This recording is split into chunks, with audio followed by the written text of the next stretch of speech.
es un ser supremo que nos guarda en su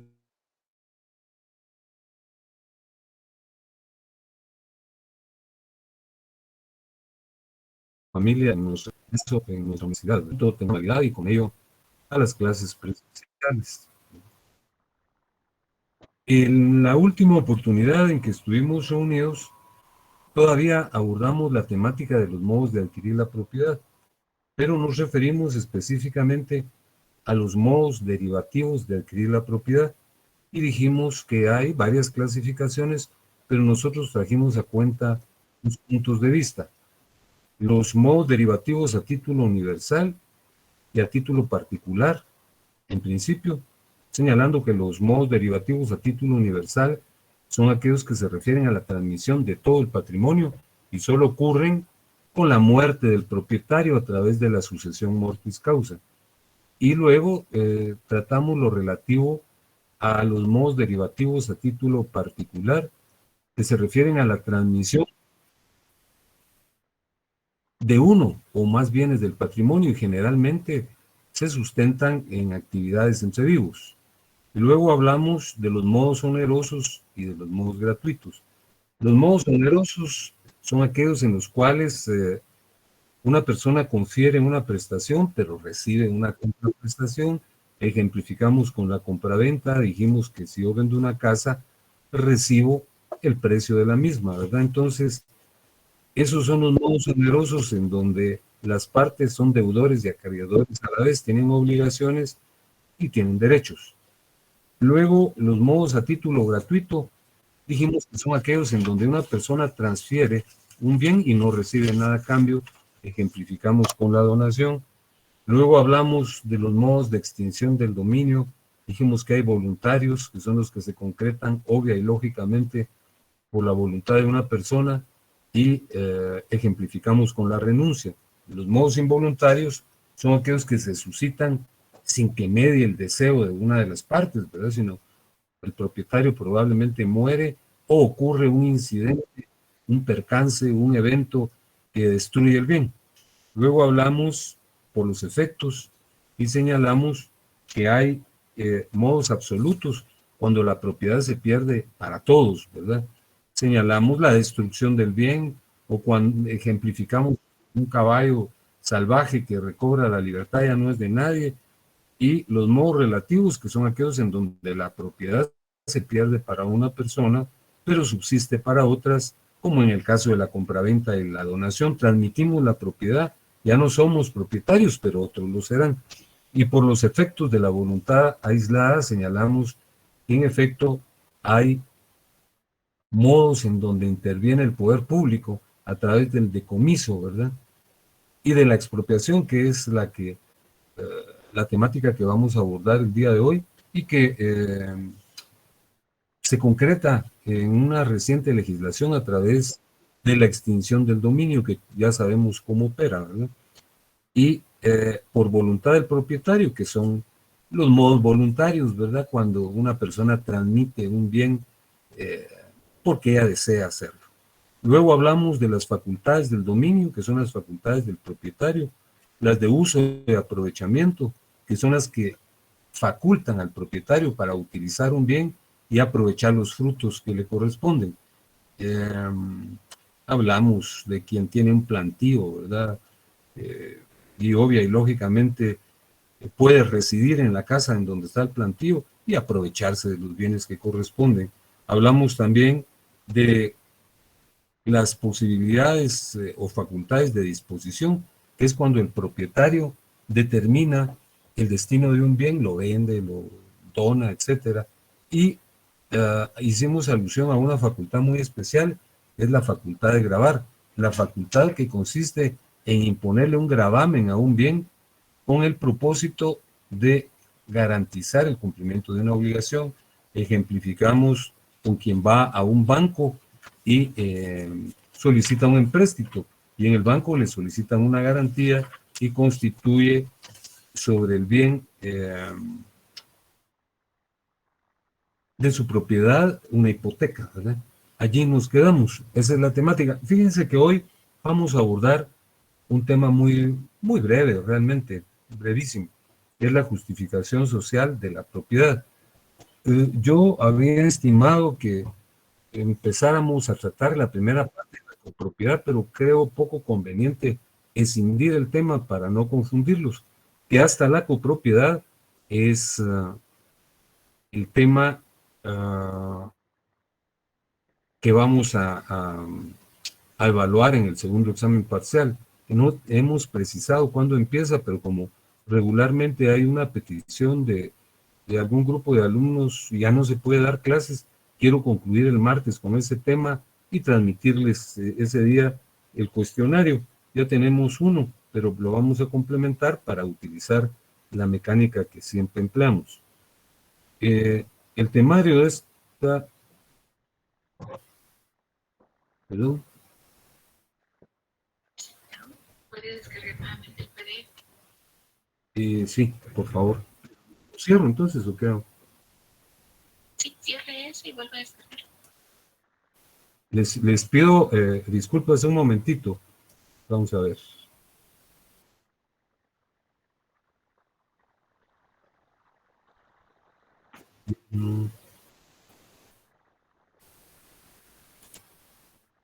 Pues según esto ya me aparece aquí, pero no aparece en la pantalla, ¿verdad?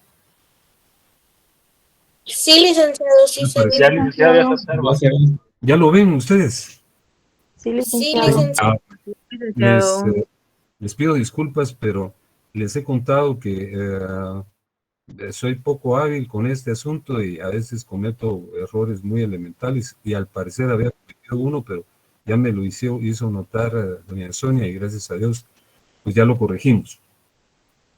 Vamos a hablar ahora de un tema que tiene más carácter sociológico que jurídico, aunque obviamente como estamos estudiando derecho tenemos que hacer una referencia en torno a la temática legislativa, ¿verdad? Fíjense que ustedes recordarán que cuando empezamos a hablar de la propiedad, dijimos que es el derecho de usar y disfrutar un bien dentro de las limitaciones que establece la ley. Es decir, en la actualidad se concibe a la propiedad lógicamente como un derecho, pero con una carga social. En una época anterior señalamos que la propiedad se concebía como un derecho absoluto, exclusivo y perpetuo. Era absoluto porque el propietario podía hacer lo que quería, lo que se le antojaba con los bienes de su propiedad. Recordemos que los romanos decían que la propiedad era el derecho de usar, disfrutar, reivindicar, transmitir un bien e incluso abusar del mismo, lo podían destruir si ellos querían. Y que era exclusivo porque solo el propietario podía disfrutar del bien. Y les ejemplifiqué con el sentido egoísta que prevalecía en la propiedad. Si una persona tenía en un ámbito desértico una parcela y ahí era el único lugar en donde había un manantial, ¿verdad? No estaba obligado a compartirlo, pero después de los romanos empezó a aparecer con motivo de el derecho canónico, que era el derecho de la Iglesia Católica, un sentido social de la propiedad, que es lo que decimos en el numeral 1, que siempre de mayor a menor ha existido un sentido social de la propiedad, siempre, siempre. Yo les decía que desde los romanos en adelante, toda la Edad Media, la Edad Moderna y lógicamente la Edad Contemporánea, evidencian un sentido social de la propiedad, pero quiero señalarles algo muy especial. Es usual que hablemos de dos posiciones políticos o sociedad, la izquierda y la derecha, y que la izquierda tiene una identificación más con las políticas sociales y que la derecha no, ¿verdad? Pero aquí no estoy hablando de esas posiciones, no estamos hablando de manifestaciones ideológicas, sino de una posición jurídica. Siempre ha existido de menor a mayor, un sentido social de la propiedad, sin que eso implique adscribirnos a una posición política. Fíjense que fuera de la política Como les acabo de señalar, siempre han existido estas dos posiciones. 2.1. La posición llamada ius privatista, que era una posición realmente absurda, ¿verdad? Sustentada en el egoísmo más extremo. El propietario no tenía que compartir nada, sino que los bienes le correspondían a él y él era el único que podía disfrutarlos. Si era de su antojo, pues lo compartía, pero no estaba obligado a hacerlo. Y les vuelvo a traer a cuenta el ejemplo de alguien que tenía un terreno en una zona desértica y en su terreno había un manantial, un afluente, un nacimiento de agua. No estaba obligado a compartirlo, en tanto que ahora ya, ¿verdad? Porque la propiedad debe entenderse en sentido social, y ese sentido social es el hecho de compartir los bienes. Esa posición, que es la segunda, la que está imbuida del sentido social, se llama transpersonalista. Transpersonalista. Quiere decir que es un derecho que rebasa al individuo, que rebasa a la persona y que debe ejercerse en función de la comunidad. Así debe ser en todo caso, ¿verdad? Lo que ocurre es que con facilidad nos adentramos en posiciones que algunos criterizan como que son de un bando o de otro, pero no es así. Por ejemplo, en el caso del presidente Jacobo Arbenz Guzmán, que es uno de los que gobernó Guatemala durante el periodo denominado la Primavera de la Revolución. En el segundo periodo, en el periodo de Arbenz, ¿verdad?, se emitió el famoso Decreto 900, en donde se expropiaba todos aquellos bienes inmuebles que no estaban destinados a ser productivos, sino los tenían abandonados, eran los grandes latifundistas, pero ahí se afectaron intereses de la United Fruit Company y de vino la defenestración de Arbenz. Entonces vuelvo a repetir, en torno a la propiedad hay dos posiciones. La ius privatista, que es una posición egoísta, una posición en donde se estimula el sentido de la exclusividad, los bienes solo son del propietario y solo él puede gozarlos, ¿verdad?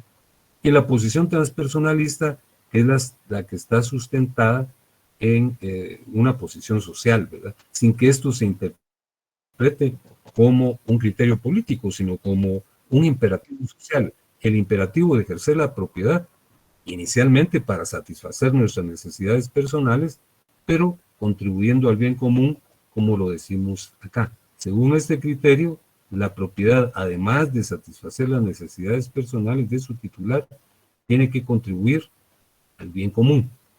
Fíjense que Guatemala, por lo menos en la teoría, está adscrita a la segunda posición, a la teoría transpersonalista.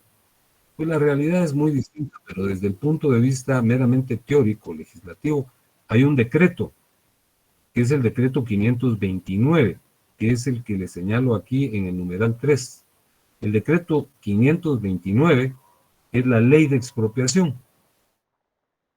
Y fíjense que la ley de expropiación faculta para que en un momento dado se expropie un bien para beneficiar a la comunidad. Yo creo que no fue en esta sección, pero les traía cuenta algunos casos. Ustedes son muy jóvenes aún y no tienen noticia, solo por la vía de la lectura, de cómo era nuestra ciudad. Me refiero a la ciudad de Guatemala. Dicen que era una ciudad chiquita, simplista, pero era muy bien atendida porque en aquella época habían funcionarios muy responsables, ¿verdad? Entonces hubo alcaldes muy responsables, le decían la tacita de plata, ¿verdad? Era muy pequeña, tenía 18 calles y 12 avenidas. Esa era la ciudad, ¿verdad? Entonces se fue expandiendo, fue creciendo, ¿verdad? Por ejemplo, llegó en un momento dado a ser necesario construir el anillo periférico, ¿verdad? Entonces el anillo periférico desemboca en la 9ª calle, ¿verdad? De la zona 1. Pero no podía construirse porque habían casas, ¿verdad? De los dos lados de la avenida Elena y se impedía eso. Entonces fue necesario expropiarlas para que el anillo periférico pasara por ese sector. Otro ejemplo es el de nuestra ciudad universitaria, que creo que ya se los conté en alguna oportunidad. Fíjense que ir a la zona 2 era como irse de excursión, ¿verdad?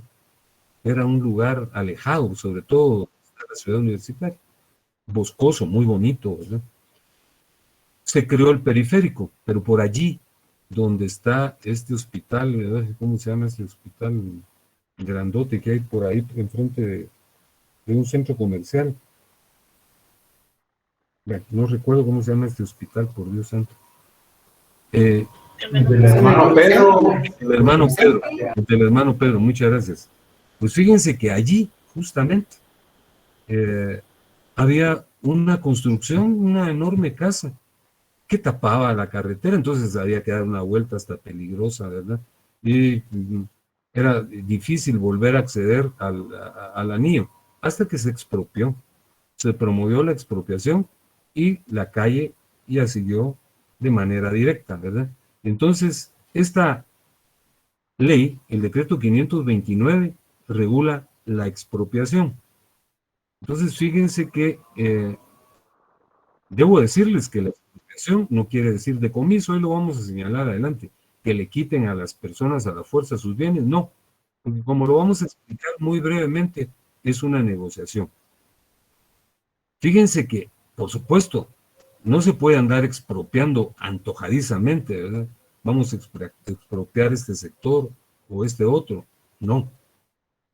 Es necesario, como lo dice el número 6, que haya una declaratoria de utilidad y de necesidad. Es decir, que el Congreso conozca ese planteamiento y lo apruebe, ¿verdad? Por ejemplo, en los casos que yo les señalo, cuando se estaba construyendo el periférico y la entrada y salida del mismo, hacían menester que algunas casas desaparecieran y las mismas se compraron y ahí se hizo la carretera, ¿verdad? Pero como les repito, eso no ocurrió antojadizamente, o en el ejemplo que les cité de la ciudad universitaria. Fíjense que se plantea ante el Congreso la necesidad de la expropiación y el Congreso emite una declaratoria, que aquí se lo señalo en el número 6, se denomina declaratoria de utilidad y necesidad pública. Es necesario expropiar porque la expropiación va a ser de utilidad y la expropiación se hace en base a una necesidad pública. Entonces, así empieza el trámite de la expropiación. Se le pide al Congreso que declare la utilidad y necesidad de la medida y de ahí continúa el trámite correspondiente ante la gobernación departamental. Todos sabemos que aquí los departamentos tienen un gobernador, ¿verdad? Pues realmente sus funciones son muy circunscritas, casi que pasa desapercibido, ¿verdad?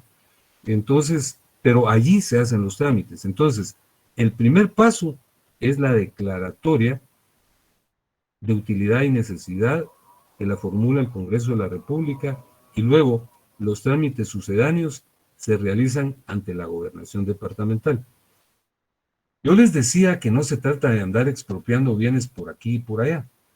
Por eso es que el proceso de expropiación solo puede ser solicitado por ciertas entidades. Eso está aquí en el número 7.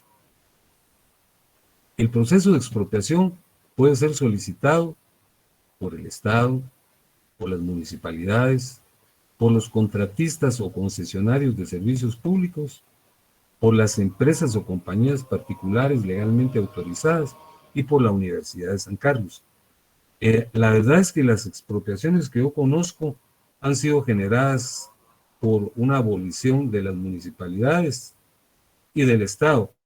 La Universidad de San Carlos incluso no planteó la expropiación En el caso que les acabo de comentar, de la casa que estaba edificada en un sector donde iba a pasar el periférico, o donde ya pasaba, sino lo instó la Municipalidad de Guatemala en el tiempo de un alcalde muy progresista, ¿verdad?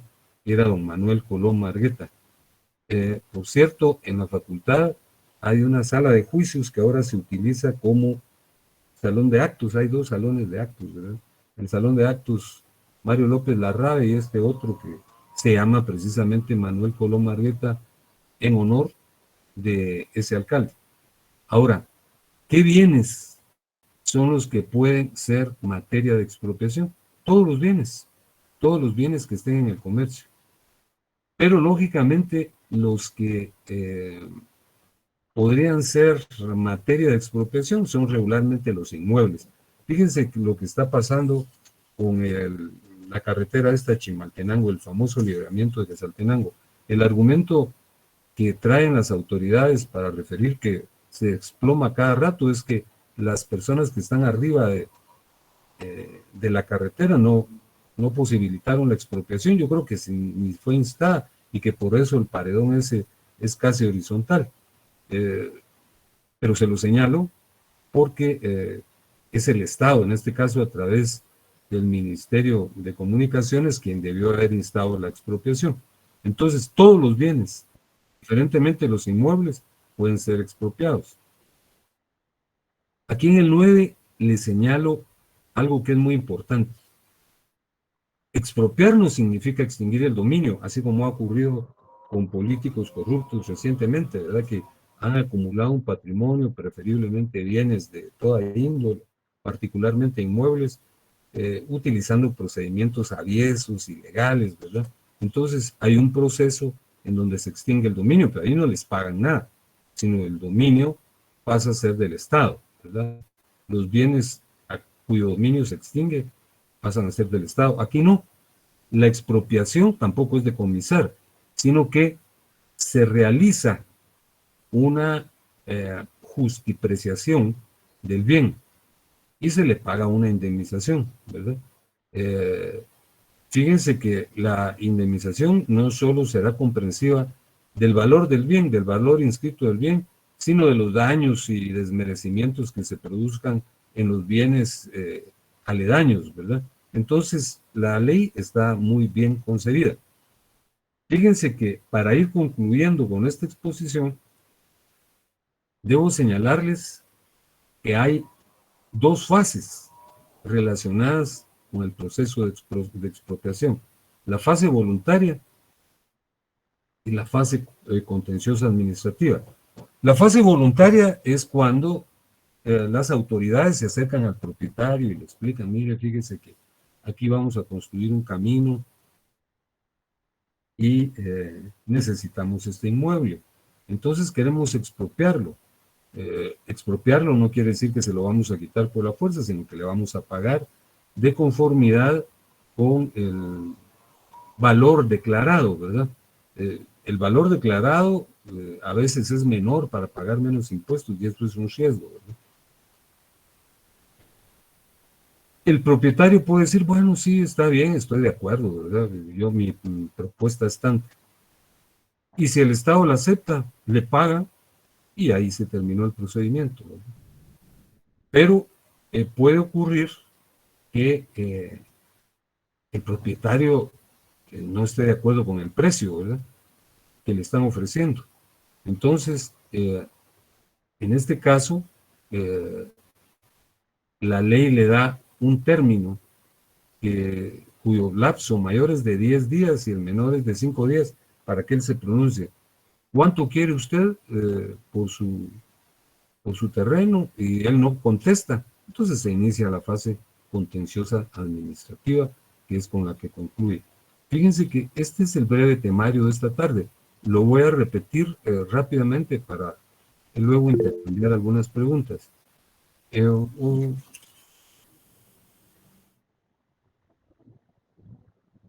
No.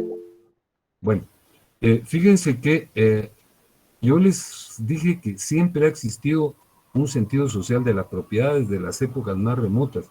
Los únicos que no lo concebían así eran los romanos.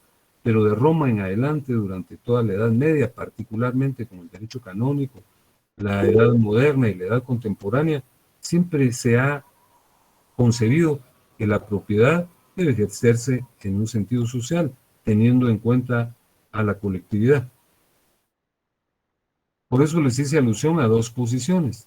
La posición llamada jus privatista, que es una posición egoísta, fundamentada en la antigua concepción romana, que señalaba que las características del derecho era ser absoluto, exclusivo y perpetuo, ¿verdad? El propietario podía hacer lo que quería con sus bienes y usarlos exclusivamente. Fíjense que hay un micrófono abierto y les pediría... Licenciado Carlos tiene una pregunta, el que tiene abierto el micrófono. Muy bien. Carlos tiene la palabra, por favor. Muchas gracias, Lick. Buenas tardes, compañeros, y buenas tardes, Lick. Este tema de la expropiación que usted hablaba hace un rato, no sé, es mi humilde opinión, Lick, es como una compraventa al final. Sí, así es. Porque así. si se efectúa un proceso contencioso administrativo, al final de alguna manera pueden obligar a los propietarios a pagarle, a comprar, a que venda, perdón, su propiedad que necesita, por lo que usted hablaba que es una necesidad pública. Sí, usted lo dijo de manera breve y muy puntual, es una compraventa, solo que una compraventa fundamentada en un concepto muy especial, que es el sentido social de la propiedad, ¿verdad? Las compraventas, los contratos, como ustedes estudiarán en el futuro, precisamente en Derecho Civil 3 y 4, están basados en un principio que es el consensualismo. Las partes se ponen de acuerdo, ¿verdad? Yo voy a comprar una camisa, o voy a comprar un tacuche, o voy a comprar un vehículo, no nos ponemos de acuerdo. Si no estamos de acuerdo en el precio o en algunas particularidades de la negociación, no se realiza. Pero aquí, si el propietario no quiere vender, entonces se le inicia un contencioso administrativo, ¿verdad?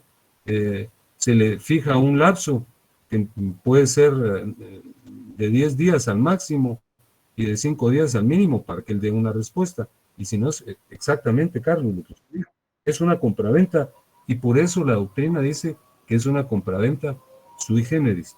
Mire, su pregunta es muy interesante, además denota que se está poniendo atención y que se captó el asunto. No sé si está satisfecha su pregunta, Carlos. Sí, Lick, muchas gracias por aclarar, por despejarme la duda. Ahora, solo una pregunta más. ¿Quién se encargaría por parte de las instituciones del Estado de hacer efectivo el pago al propietario a la hora de consensuar la venta o la expropiación, perdón? Hay un ministerio específico que es el que maneja las finanzas, ¿verdad? Todos sabemos de quién está a cargo el día de hoy. Entonces, los recursos del Estado son manejados por el Ministerio de Finanzas. Entonces, así como se hacen los traslados pecuniarios de conformidad con el presupuesto aprobado por el Congreso a todas las instituciones que correspondan, entonces también se hace el pago correspondiente. Lo puede instar, pero no pagar. Por ejemplo, la municipalidad sí tiene que pagar con sus fondos, ¿verdad? Ahora el Estado, pues obvia y lógicamente, con los recursos que se sitúan dentro del presupuesto aprobado para un periodo específico, y debe estar incluido dentro de los gastos correspondientes. Ahora, en el caso de la universidad, yo nunca he conocido que haya promovido ninguna expropiación, pero como es una facultad que la ley le confiere, tendría que ser con su presupuesto, ¿verdad? Pero realmente no ha sido así.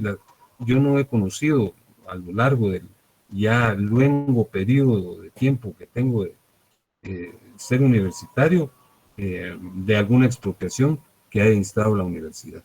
Lo paga el Estado a través del canal correspondiente. Sí, pues, ok, muchísimas gracias, agradezco su... No, Carlos, a usted le agradezco su pregunta. Hoy es una pregunta muy especial. Bueno, hagamos unas preguntas para ir concluyendo de una vez. ¿Quién? Tania tiene una pregunta. ¿Quién? Tania. Yesenia Maribel Chacón. Yesenia Maribel Ah, Chacón. Yesenia, por favor, formúleme la pregunta que me indican. Es que fíjense que durante el periodo en que está en exhibición el temario, no tengo alternativa de ver quién levanta la mano, pero tiene la palabra, por favor. Gracias, licenciado. Solo una consulta con el tema que había consultado el compañero anterior. En el Sí. caso del tiempo, digamos, que tiene ahí el Estado para pagar, ¿hay una regulación sobre eso? ¿O la persona tendría que esperar el tiempo que ellos decidan, digamos? No, la ley establece un lapso específico para hacer el pago. Fíjese que regularmente el pago es un pago precario, porque, por ejemplo, acá el valor en matrícula no se actualiza, y no se actualiza precisamente para no pagar muchos impuestos. Ustedes recordarán un problema, o tal vez no lo recuerdan, en la época de Arzú, ¿verdad? Que empezaron a hacerse avalúos de los inmuebles, pero en los sectores más populares, ¿verdad? Para subir los impuestos, pero en las zonas en donde se situaban personas con más recursos, ahí se mantuvo el precio de los inmuebles. Entonces, eso no ha variado en años. Entonces, regularmente el precio que se paga es un precio que no es congruente con el valor real del inmueble. Por ejemplo, allí en el periférico, recuerdo yo, que hubo problemas porque estaban vaguadas, pero en cantidades totalmente incongruentes con la realidad. Pero no sé a qué acuerdo llegaron porque conocían al ministro o algo así, y se subió el precio y así se resolvió. Regularmente hay que pagarlo de contado. Hacer negocios con el Estado, salvo que hayan vínculos políticos, entonces sí se obtienen luengas ganancias, pero en muchos casos no. Entonces,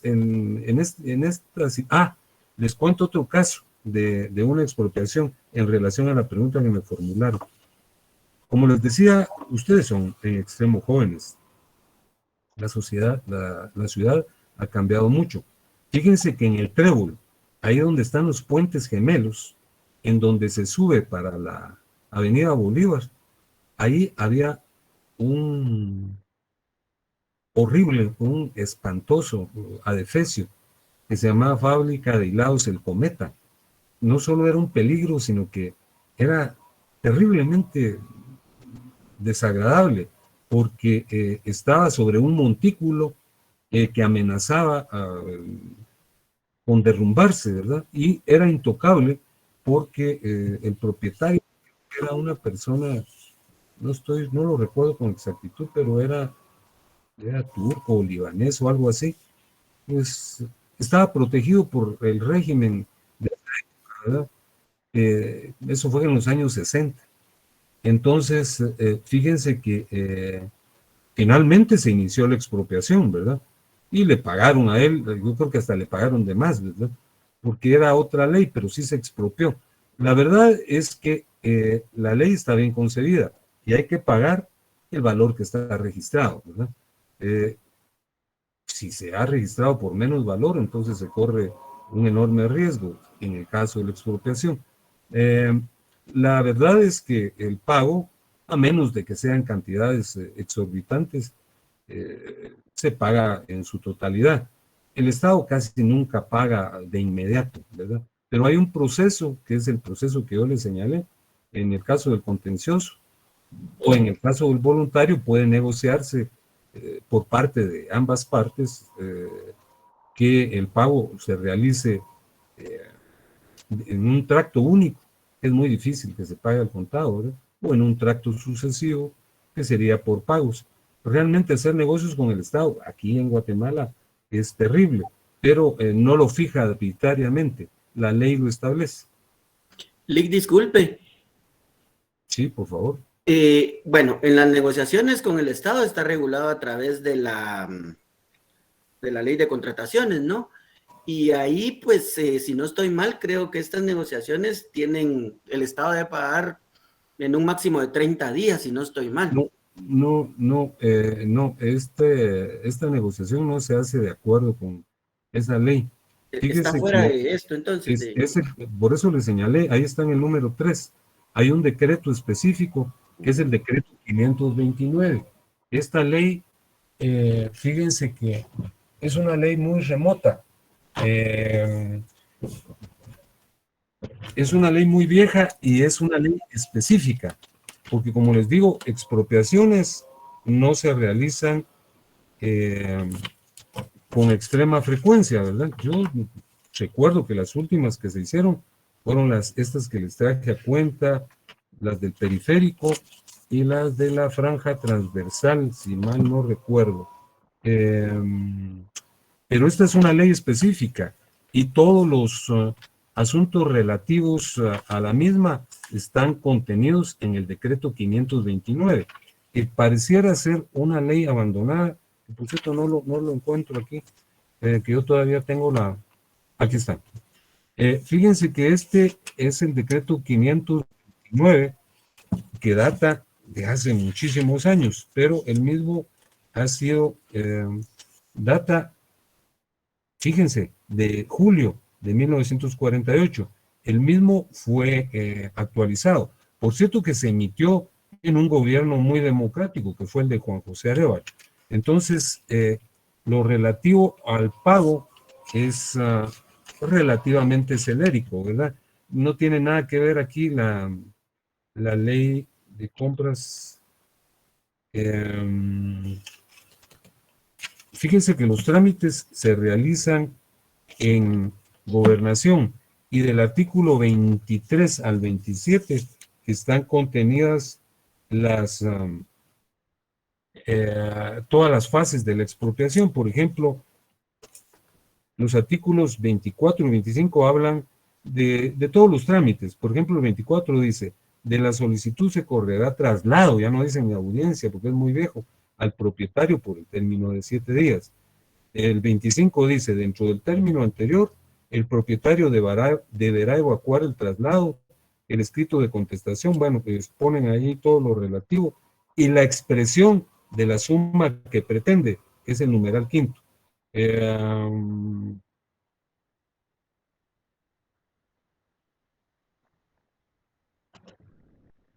Les leo, yo recordaba que hay de la consumación de la expropiación, eso está del artículo 28 al 31. Dice, el pago se realizará con celeridad en la medida de que esto sea posible. No se fija ningún plazo, pero se habla de celeridad. Es una ley muy remota que, les repito, no ha perdido vigencia porque es ley vigente, por el contrario, se ha actualizado, pero ya no es positiva porque aquí expropiaciones no se han hecho. Tendrían que hacerse realmente, sobre todo ante una situación que creo que todos vivimos día con día, que es el hecho del tráfico extremo que afecta a todos los sectores de la ciudad. Por ejemplo, a mí se me antoja que donde algo tendría que ocurrir es en el Trébol, en ese sector, ¿verdad? Buscar otras vías y me imagino que ahí tendrían que concretarse algunas expropiaciones, pero las mismas tendrían que hacerse de conformidad con la ley. ¿Alguien se cayó o no? Bueno, pues esa es la respuesta. Carlos, estaba viendo el decreto 529 y en lo que es el pago puede ser en dinero o también como lo acuerden las partes involucradas según el artículo 11 de ese decreto. Pero yo tengo la impresión de que ese artículo, por Dios santo, si se fuera la luz, esperamos un momentito, Dios mío, ojalá que no sea así. Disculpe tanta pregunta, Lick. No, Carlos, por el contrario, fíjese que es sumamente conveniente. Yo no tengo la certeza de que ese artículo, no sería usted tan fino de señalarme cuál es. Carlos. Lick, disculpe. Sí, ¿qué artículo Yo es? encontré en el artículo 11 del decreto 529 que usted mencionaba. Sí, que es la ley de expropiación. Permítame, pero yo no lo tengo en el 11, fix. Vamos a ver. Deme un minuto. Disculpe, el artículo 11 es el que habla de la indemnización debe fijarse en dinero. a no ser que Sí, dice, expropiante y la expropiado. indemnización, sí, aquí lo tengo, la indemnización debe fijarse en dinero, a no ser que expropiante y expropiado convengan en otra forma de pago. Luego dice el 12, la indemnización cuando no hay acuerdo entre expropiante y expropiado será fijada por expertos, quienes para calcularla tomarán en cuenta los siguientes elementos de juicio. Si se tratare de bienes inmuebles, el valor actual, que es el que les decía del bien como base principal, las ofertas recíprocas entre expropiante y expropiado y las demás pruebas que produzcan las partes. Los expertos serán nombrados conforme lo preceptúa la ley constitutiva del organismo judicial y tendrán las atribuciones que la misma establece. Los expertos deberán razonar sus dictámenes y serán responsables por la falta de probidad en que incurrieren y por los daños y perjuicios que se deriven de su actuación. Entonces, esto reitera lo relativo a que esta es una ley privativa y que existe cierta amplitud para negociar. El fundamento para fijar el monto es el valor que se tiene inscrito en matrícula, ¿verdad? El valor del bien, como ocurre con todos los bienes inmuebles. Pero aquí hay un detalle muy particular, ¿verdad? Que puede haber consensuación, que es algo muy interesante, ¿verdad? No se utiliza el jus imperium del Estado, sino que se utiliza esos dos aspectos. Otra forma de pago, pues podría ser que les dieran un inmueble en otra parte, ¿verdad? Porque para no afectarlos y que ellos entreguen el que corresponde, ¿verdad? Así es, Carlos. Gracias, Lick, muy amable. No, a usted, Carlos. ¿Usted realiza alguna actividad vinculada a la actividad inmobiliaria, a la venta de bienes inmuebles? No, Lick, no me dedico a eso, nada que ver. Pero No, me surgieron ciertas dudas, pero sí, ahorita... No, pero tenía conocimiento de algunas situaciones muy importantes que trajo a cuenta. Sí, o sea, más que todo porque usted mencionaba que, por ejemplo, a la hora del pago, quien era el encargado, obviamente, de las finanzas, pues está representado por el Ministerio de Finanzas. Exacto. Sin embargo, este ministerio, en algunos casos, o así es, traslada presupuesto y cotas financieras a las distintas... Sí lo traslada, pero no estaría previsto como una asignación, como las asignaciones que se hacen, por ejemplo, la asignación a la universidad, la asignación a las municipalidades o a los ministerios, sino que es un detalle sui generis, ¿verdad? Entonces se contemplaría allí y se pagaría directamente por el encargado, ¿verdad? Salvo que fuera el caso de las municipalidades, ¿verdad? Y entonces sí se hará un traslado específico. Ok, gracias, licenciado, muy amable. No, a usted, Carlos, muy amable por su intervención. Verán qué motivante es que haya ese tipo de intervenciones. Bueno, yo digo que nos vamos a quedar ahí. Carlos lo salvó, que ya no preguntara más.